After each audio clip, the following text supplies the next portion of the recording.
Okay, this is my week 5 drawing.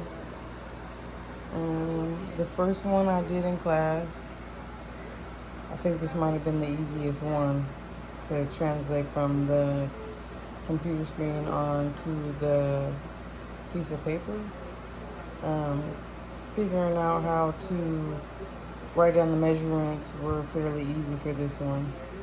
I could have brought this point up a little bit higher, and I think it would have made the box look a little bit better.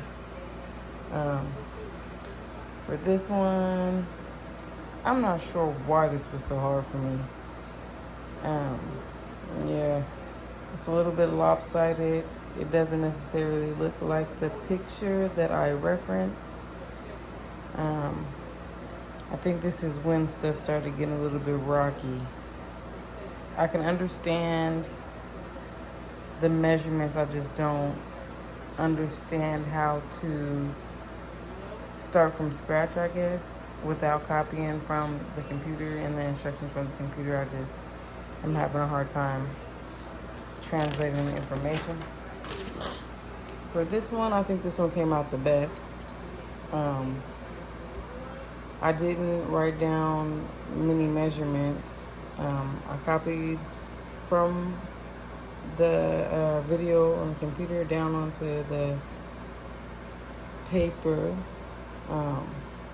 This one was the most, I think, freehand as I was watching the video, but I do like how this one came out. For the vase and the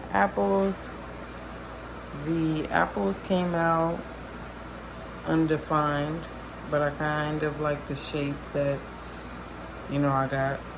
The vase is not shapely. But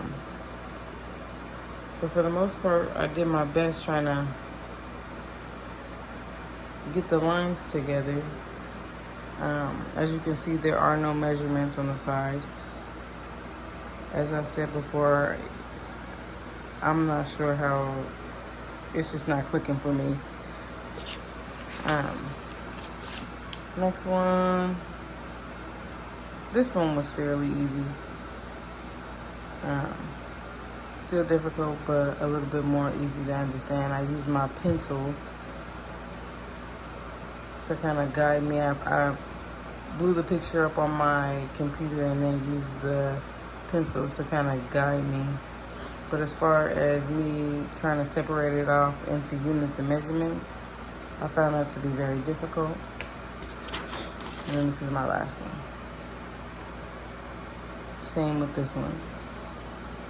No measurements at all, but I did the line work without the measurements.